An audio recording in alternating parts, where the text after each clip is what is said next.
Hello, everybody, and welcome back to episode 25. Is it? Wait. Yes, 6 times 4 is 24, plus 1 is 25, so it has to be 25. It just gotta be. What happened last time? You may be asking yourself. Well, I'll tell you what. We're pretty much going steady, as the kids are saying. We are officially hitched, hooked up, contracted to Yuri in our relationship. We held her gosh darn hand in the club room and said, hey, we're boyfriend and girlfriend, and I get to be the girlfriend at night. So that's pretty epic. Anyway, that's what we got going. So on this landmark monumental episode, the big 2-5, let's get started. It's night by the time I flip over the last page of the novel and snap the cover shut. That's one book down, a billion more to go. Are you proud of me yet, Yuri? I'm about to contemplate rewarding myself by binging an anime series when my cell phone rings. Speak of the devil, it's Yuri. I'm guessing that she's not calling to praise me on my literary accomplishments. Oh, that's a nice little picture. Hey Yuri, what's up? Hello, Markapi. Just calling to say hi? Oh, yes, I suppose so. Am I interrupting something? Put the sock away. Ooh, I hope I'm not bothering you. Nah, don't worry. You're all good. I just finished one of those books you recommended me. Oh, which one?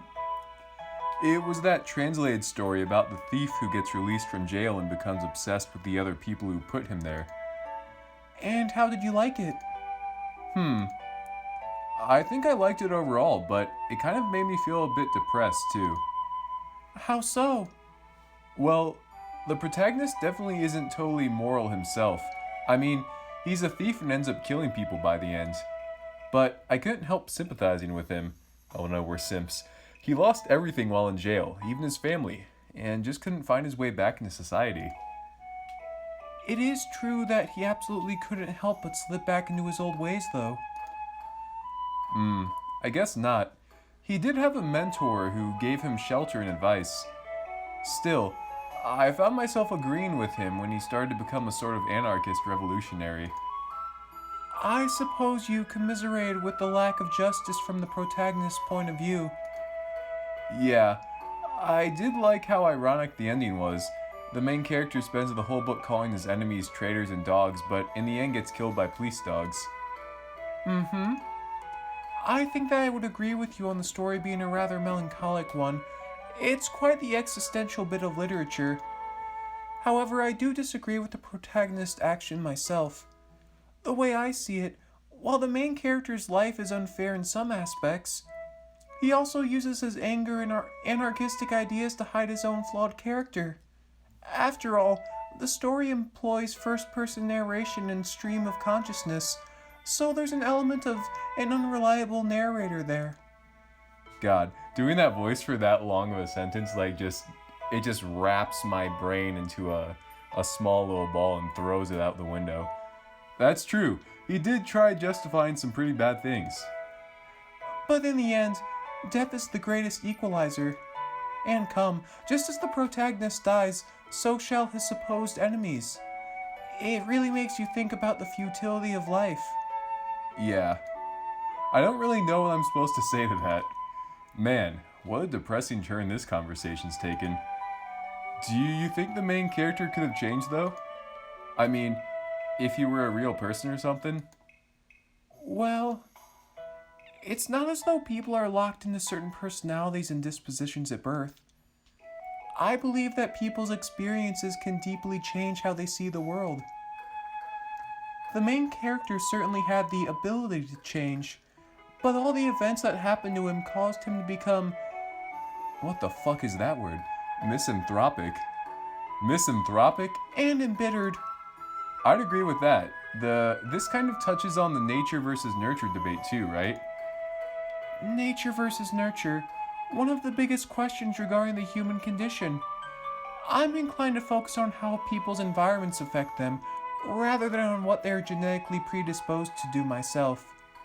That's one of the reasons why I love reading people's... Wait. Okay. Sorry, I had to read ahead because I'm like, wait, that's not fucking right. That's one of the reasons why I love reading people's both real and fictional stories so much. You get to see how the characters develop through all the conflicts they endure. It's almost like a parent watching their child grow, but sped up to fit in the few hours it would take you to read the book.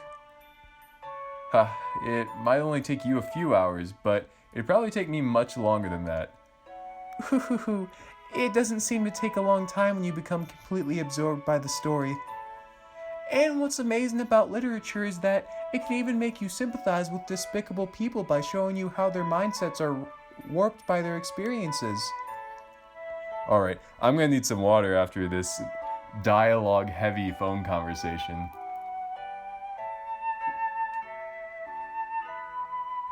Man, imagine getting a girlfriend or a boyfriend, and then, like, this is what you talk about on the phone.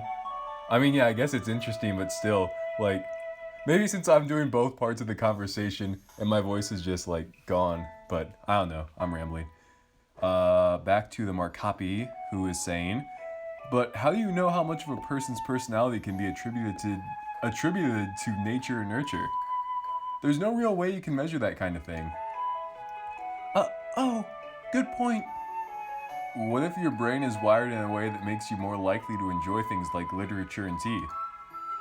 Maybe dopamine gets released in your brain in a different way than it does mine. That's just an example, though. I'm no neuroscientist. Perhaps how much is the wrong question. It may be more accurate to ask something along the lines of how nature and nurture interact. Anyway, I'm glad you enjoyed the novel. I may be sending more recommendations your way soon. Hold on, I still have a long list of books to go. Thanks for giving me all these recommendations, though. It's really helped ease me back into the literary world. Well, if you count the children's books I read as a kid as part of the literary world. Of course, Markapi. I'm always happy to share my love for literature with others. Man, it's really hard to, like, and anytime, like, Yuri says a big word, like, you know, literature is a really big word, but anytime I have to use her voice for that, it's just, like, I don't know how to do it. How do girls talk, am I right, guys? Okay. I can practically hear the smile in her voice. You know, this is actually the first time today that I picked up my phone to use. Do you call people often then? Nah, I mean, I mostly use it to play games and read random posts online. Today's been really quiet for me though, in a good way. All I did was cook, read, and go for a walk. Oh, and talk to you. That sounds like a lovely day, Markapi. Quite similar to mine, actually. Seems like you're really rubbing off on me. God, I wish he'd rubbed off on us. We laughed together a bit at that. These gentle moments with Yuri. I wish they could last forever. I hope that's a good thing. Are you kidding me? Of course it is. My mom would kill for a daughter like you. I realized too late what I just implied. Good one, Markapi. Yuri's probably gonna hang up from embarrassment now with how shy she is. I mean, you definitely would have better grades than me and stuff. I'm sure you're simply doubting yourself. Anyway, it's getting a bit late now, so...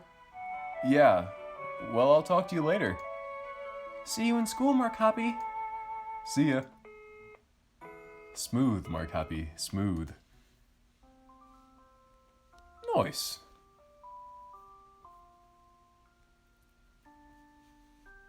I always like this transition. It's very calming, very cute. On to the next day. Another day, another 7 or so hours spent indoors at school. Countless hours lost, training to enter the rat race of corporate life, conditioning us to equate wealth to self-worth. That's kind of heavy. Well, let's get dressed. No time for breakfast today, unfortunately.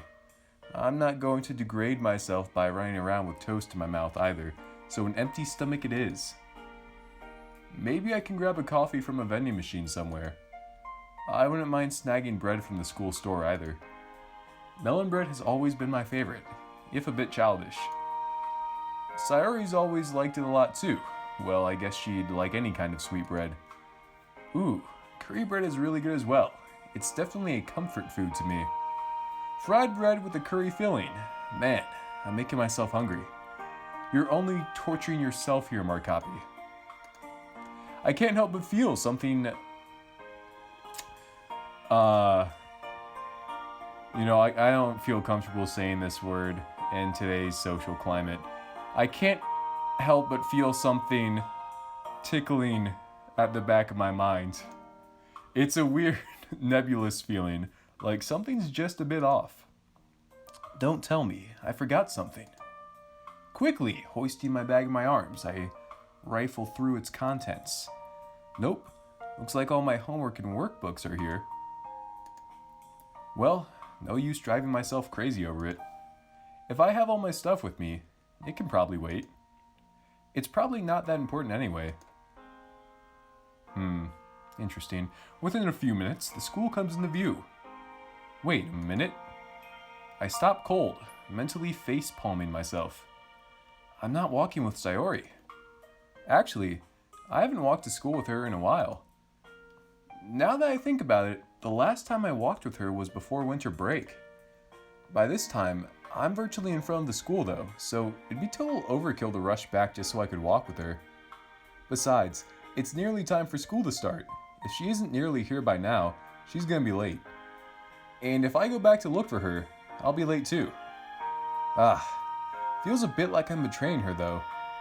With one last glance back, I step through the school gates. I'll just have to check up on her at the club. Who knows, maybe she started coming to school earlier. It wouldn't be harder to get here earlier than me after all. I've got to remember to catch up with her one of these days. Sayori. When we were kids, we were practically inseparable. What happened to us? Best friends forever, huh? I rest my head on my hand and close my eyes, letting Sakurai's droning wash over me. Soon enough, I can barely register the lecture going on in the background. We got a little lolly Sayori action. Sayori was pretty cute as a kid. She used to always wear tank tops and shorts. Her hair was just as messy back then as it is now. It's kind of embarrassing to admit, but we thought that we'd get married in the future. Epic. Of course, kids don't really get what marriage actually is. But we just kind of expected everything to stay the same. Forever. Forever's a long time, though, and nothing panned out the way we thought it would. I wonder if she regrets losing contact for so long. Funny thing, how you can drift apart, despite being neighbors. I don't know if I'd say that she's changed a lot, but things are still pretty different. Not to mention that I've definitely changed too. And now, Yuri. How I managed to get a girl like Yuri to fall for me, I'll never know. If anything, my dating Yuri now shows how much I've changed, from hanging out with loud-mouthed, bubbly girls to quiet, bookish types. Maybe that whole opposites attract thing is true. Not that our personalities are so different. I feel like I'm becoming more and more like her every day. Or at least, I hope so. Intelligent, well-spoken, soothing. Well, it's not like she doesn't have her flaws, though. It seems like Yuri has plenty of baggage herself. The social anxiety, for one thing. With any luck, I'll be able to rub off on Yuri too and help her with some of her issues. I don't expect that I'll be able to cure her or anything by myself, but hopefully I'll be able to support her where she needs it. It's funny how much brighter the future can seem if you can be together with someone you truly care about. Together. Forever.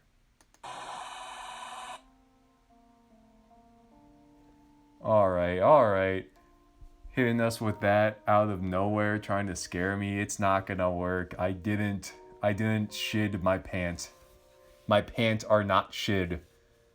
Anyway, I didn't think it was gonna take this direction. I thought it was gonna be just like the regular slice of life action, but Well, let's continue. A bit scared, not gonna lie. Eh? Huh?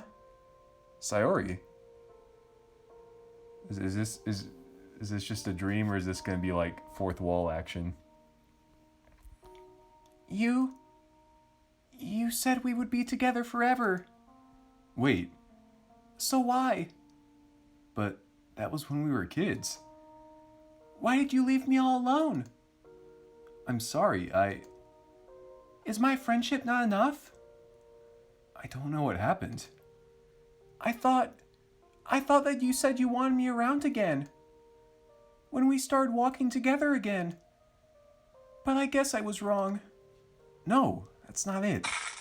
Jesus Christ. Fuck. Yes, this is what we really want. Oh, fuck. This is what you really want, right? Stop. It's not like that. I just hope that the same thing won't happen to her. That's not what happened. We can't stay in the past like this. I'm sorry about what happened between us, but Please don't break your heart like you did mine. this isn't healthy. We can't change the past. Please, just hear me out. Why aren't you saying anything? I'm trying. I really am. Please, just say something. I don't want it to be like how it was before. Don't leave me without a word for years. Tell me that you're not going to run away again. I was scared. Tell me that you can at least face me. Please. I'm sorry, Sayori. Markapi. But no matter how many times I apologize, it won't change anything. We have to move on from this, otherwise we won't be able to fix anything. I didn't choose Yuri over you. I care about you both, just in different ways. Please, Sayori, let's look forward to the future together. You, me, Yuri, even Natsuki and Monica. Let's all support each other. Friends forever, right? Isn't that right, Yuri? Yuri? Alright, okay. Alright. Since she has those the beady little eyes, the hyper realistic eyes on a 2D figure, we'll give her a creepy Yuri voice. I don't know. The past is never dead. It's not even past. Huh? Okay, now she's back to regular Yuri, I guess. That's a quote from Requiem for a Nun by Faulkner. What? Okay, I don't know what's happening right now. I'm very uncomfortable with whatever this is. I don't expect that you've read any of his works, though. You're not much of a reader, are you? You'll never be able to keep up with me, you know. I can tell that you're being insecure every time we speak about literature. That's not true at all. You don't have to keep up all your... Okay, sorry. You don't have to keep up all your false pretenses, Markapi. Otherwise, you'll just come off as a pseudo-intellectual. Fuck. Yuri, why? Well, Markapi, what do you have to say for yourself? Markapi. Stop. Markapi. No. Okay, so it was just a dream. I assure you, madam. Little Emmy again. Little cute little Emmy. Markapi. Wah. And this is the class rep bitch who was talking shit on us when we saw her walking her dog last episode. Fuck her. Jeez, Markapi, if you want to sleep in class, you should really be stealthier. What? Sleep? So it was just a dream then. It takes me a moment to get my bearings back, but once my head clears, I'm back in reality. Oh, there goes gravity. And in this case, reality is history class. How the hell am I supposed to control how I wake up? By not sleeping so deeply, for one thing. Yeah, I called your name a bunch of times before you woke up. You're lucky that we're supposed to be doing a group activity right now. Otherwise, it might have been Sakurai waking you up with a slap from the workbook. Yeah. Very good class rep you are, letting classmates sleep in class. Hey, I can report you if you want me to. No, I think I'm good, thanks. I'd be good after taking a nice long nap too. Hey, give me a break. Yet another school day is done and over with. Fortunately, the rest of my classes were less eventful. After getting PTSD from that horrible nightmare, now I've got to try and stay awake in literature club. My phone suddenly begins to vibrate, and I step to the side of the corridor to check it. Huh? It's Monica. Scratch that. It's a new group chat she made for the literature club. That's actually pretty smart. Alright, Monica says, hey guys, no club today? Sorry for the short notice. I have a class rep meeting, and it looks like, I don't know, maybe hands coming together to be like, forgive me, perhaps. Natsuki gives like a, really bitch emoticon face. Sayuri says, whoa, that Kimoji suits you perfectly, Natsuki. Markapi, being me, says, LOL, yeah, is that a pic of you in real life? Natsuki says, shut up, with a face that looks like it's saying shut up. I chuckle to myself as I put my phone away. You could say I'm carrying the literature club around in my pocket now. My smile turns into a sigh, though, as I watch everyone around me rushing to their respective clubs. Guess it's the go home club for me today. Ha, that was a good one. I'm home, says Markapi. And on that note, I think now that Markapi's home, we had a long episode. Not long as in length, long as in the width, the girth of this episode, the contents, the nightmare sequence, if you will, was kind of heavy. So we're gonna call it there. And if you SHID, fard, or coom inside of your pants during that scene, let me know in the comment section below, because it's a safe place here and we can let each other know when we SHID pant. So, just have like a group discussion down there about the pant that was SHID.